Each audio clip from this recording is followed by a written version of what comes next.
Selamat berjumpa kembali, saudara-saudara yang terkasih, di kanal Forum 195. Kanal kita bersama untuk mengasihi, melayani, memuji, dan menyembah Tuhan kita, Yesus Kristus. Damai kasih Allah menyertai kita semua. Saudara-saudara yang terkasih, kita bertemu kembali di video kita, serial Alkitab Bersaksi di season 7 episode kelima. Di episode ini kita kembali melihat drama kecil yang memperlihatkan terjadinya pengkutuban yang agak aneh terhadap siapa sebenarnya yang dikorbankan oleh Abraham. Apakah Ishak atau Ismail? Sebuah perbedaan yang berangkat dari akar sejarah yang jauh berbeda sama sekali akibat kesalahan mencontek, baik dari umur sejarah maupun sumber-sumber sejarah. Inilah polemik yang terlalu dipaksakan, dikarenakan dunia ini sudah semakin sempit oleh peranan internet. Setiap orang sekarang matanya sudah terbuka dan setiap tangan bisa mengaksesnya melalui handphone di tangan masing-masing. Masihkah perlu disclaimer yang seolah bisa menganggap setiap pikiran itu sama kerdilnya? Bagi umat Kristen sudah sangat jelas bahwa Ishaklah yang dikorbankan, bukan Ismail. Alkitab mempersaksikan itu. Dan banyak agama di dunia ini merefer 100% dari sumber yang sama yang membentuk Alkitab. Sekalipun masih tidak tertutup kemungkinan ada kitab suci yang mencontek Alkitab secara habis-habisan, dan sialnya hanya sekedar mencontek juga masih salah. Mungkin inilah Alkitab palsu yang selama ini dicari-cari. Mengenai Ishak dan Ismail ini, dapat saudara lihat linknya di kolom deskripsi. Jadi, kita tidak akan mengulangi terus-menerus kisah ini. Pengulangan terus-menerus hanya untuk menjawab kedegilan bukanlah sikap bijaksana, hanya membuang waktu. Biarlah mereka memutuskan mengikuti kitab yang menyesatkan atau meninggalkannya. Inilah arti kebebasan yang sebenarnya. Bukan bermulut manis memberi kebebasan, tapi sambil mata melotot. Orang Kristen sendiri masih harus terus-menerus membenahi hatinya. Inilah proses pemurnian agar di dalam kebersihan hati yang universal dapat membantu sesama. Hati perlu dibersihkan agar memperoleh pembenaran dari Tuhan. Bukan menumpuk harta dengan segala cara untuk mengejar pahala dengan alasan membantu orang lain. Apalagi dengan prioritas tersembunyi membantu dari agama yang sama. Itu hanyalah kesia-siaan bagi Tuhan. Tidak ada yang tersembunyi dari Tuhan. Marilah, sebelum memulai renungan kita terlebih dahulu berdoa. Ya Tuhan, begitu banyak hal di dunia ini yang sering dipakai oleh kami manusia sebagai senjata untuk menyerang manusia lainnya. Begitu mudahnya membolak-balikkan kebenaran menjadi sebuah ketidakbenaran, dan dengan mengandalkan mayoritas. Ampunilah kami ya Allah, teruslah berkarya melalui tangan-tangan yang Engkau siapkan untuk mengungkap kebenaran firman-Mu. Terima kasih ya Allah. Di dalam nama Tuhan Yesus Kristus kami berdoa dan mengucap syukur. Amin.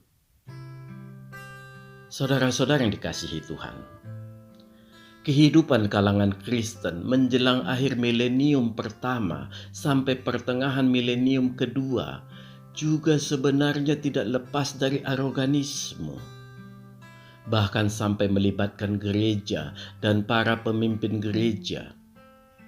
Benar-benar merupakan masa yang sangat mengerikan. Benar-benar merupakan masa-masa kegelapan. Tetapi Tuhan tidak tinggal diam. Dia bekerja menyelamatkan gerejanya dan umatnya. Semua kalangan Kristen hampir secara serentak terbangun dari mimpi buruknya. Seluruhnya berbalik kembali kepada Alkitab. Memanglah selaras dengan firman Tuhan. Bila kita semakin jauh dari Alkitab, maka kegelapanlah yang kita peroleh. Kesadaran ini membuka mata banyak pimpinan gereja, dan tidak sedikit dari mereka akhirnya melakukan proses kontemplasi atau penjernihan pikiran. Dan tidak sedikit juga mereka yang akhirnya memutuskan untuk bertapa seumur hidupnya. Saudara-saudara yang terkasih, masa kegelapan di agama Kristen terjadi ketika gereja dan para pemimpinnya lari dari Alkitab. Ini mengakibatkan jemaat sangat tertekan. Pemahaman jemaat pada penerapan berdasarkan kemurnian Alkitab menjadi sangat kebingungan. Di satu sisi berhadapan dengan firman Tuhan di hadapannya, dan di sisi lain berhadapan dengan pimpinan gereja yang pada zaman itu relatif menguasai negara juga.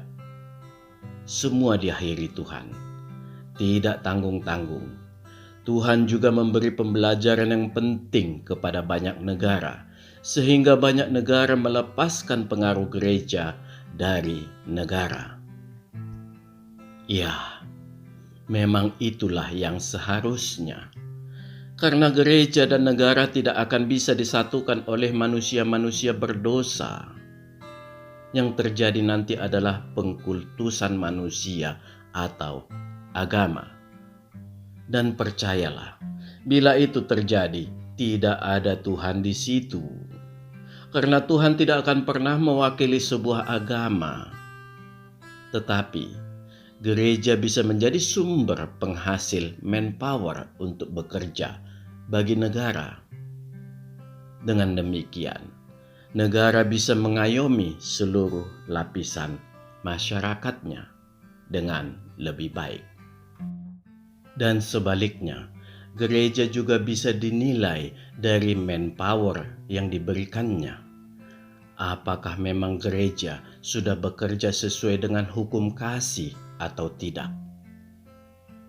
Saudara-saudara yang terkasih, kesesatan kalangan gereja dan para pemimpinnya pada saat itu hanya bersifat terbatas di lingkungan elit gereja. Memang, seperti kita katakan tadi, penderitaan sampai juga ke rakyat. Dikarenakan hal itu terjadi melalui perpanjangan tangan negara. Sekalipun demikian, rakyat jelata tetap bisa berperan sebagai batu karang untuk mengerem gelombang kegelapan itu. Rakyat tetap berpegang pada firman Tuhan yang tertulis di Alkitab, dan mereka memperlihatkan kekeliruan-kekeliruan terhadap keputusan-keputusan yang diambil.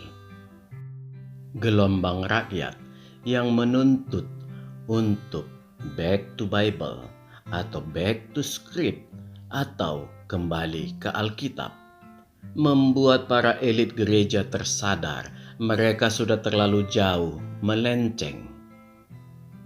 Saudara-saudara yang terkasih, kerumitan masa kegelapan kekristenan tetaplah akan memiliki waktu yang tetap akan ada batasnya. Artinya, suatu saat akan berakhir. Mengapa demikian? Ini disebabkan rakyat atau umat berdiri teguh pada Alkitab. Dengan mudah umat memperlihatkan melalui Alkitab terhadap kesalahan-kesalahan yang sudah dilakukan para elit gereja. Permasalahannya akan lebih rumit. Apabila sebuah kitab suci yang salah diperparah, apabila umat tidak bisa mengontrol kesalahan sebuah kitab suci dikarenakan keterbatasan bahasa dan keterbatasan menginterpretasikannya secara sendiri. Dan akan lebih mengerikan apabila tetap disembunyikan melalui peraturan-peraturan yang di-create yang sudah melampaui batas-batas kewenangan Tuhan. Sejujurnya lah, saya tidak bisa membayangkan hukuman yang diberikan Tuhan pada kalangan pemuka agama Kristen seperti pastor, pendeta, atau gembala, bila dengan sengaja memperkelirukan Alkitab atau berupaya menjauhkan umat dari Tuhan. Alkitab dengan terang benderang mempersaksikan hukuman yang mengerikan menanti mereka. Dan memanglah, tidak seorang pun manusia di dunia ini berhak mengatur umat Tuhan untuk bertemu secara langsung dengan Tuhannya atau penciptanya. Biarlah tiap orang memiliki kebebasan untuk mengenali Tuhan melalui hati nuraninya sendiri, bukan melalui mulut orang lain. Bila itu yang terjadi, sebenarnya lah kita sudah melecehkan intelektual orang tersebut dan merendahkan hati nuraninya. Saudara-saudara yang dikasihi Tuhan, saya ingin membawa saudara semua menyimak sebuah peristiwa yang sangat sederhana yang terjadi di sebuah gereja Kristen Jawa. Sebuah dialog bahasa Jawa yang terjadi antara seorang tukang becak dengan seorang nenek yang totok dan sudah tua. Setiap hari Minggu pagi, tukang becak ini selalu dengan setia mengantar nenek tersebut bergereja dengan jarak yang cukup jauh dari kompleks tempat tinggal sang nenek. Suatu waktu, sang tukang becak bertanya, "Nek, mengapa nenek memilih gereja yang jauh dari rumah, padahal ada yang dekat kompleks? Kan gereja itu sama saja." Si nenek menjawab, "Aku tahu, Nak, tapi aku lebih nyaman bergereja di GKJ." Si tukang becak bertanya lagi, "Tapi Nek, Tuhan kan bukan orang Jawa." Kembali si nenek menjawab dengan lembut, "Aku juga tahu itu, Nak. Tapi Tuhan berbicara dalam bahasa Jawa denganku di GKJ." Si tukang becak menjadi mengerti, dan dia ikut memasuki gereja GKJ tersebut. Dan dia mengerti tentang Tuhan, dan akhirnya dia menjadi pengikut Kristus yang setia. Tuhan itu sangat sederhana, dan di dalam kesederhanaan umatnya lah Tuhan mengenalkan dirinya. Amin. Tuhan memberkati. Marilah kita berdoa. Ya Tuhan, kami sudah belajar sedikit keberadaan dirimu, sebagaimana Engkau tetap bekerja di antara macam ragam umatmu. Kami percaya Allah, bahwa Engkau tetap akan membuka dirimu kepada setiap bangsa-bangsa. Sebagaimana firman-Mu, bahwa suatu saat semua mulut akan mengaku bahwa Engkaulah Tuhan. Terima kasih Allah. Di dalam nama Tuhan Yesus Kristus kami berdoa dan mengucap syukur. Amin. Tuhan memberkati kita. Marilah kita masuk ke saat teduh sejenak.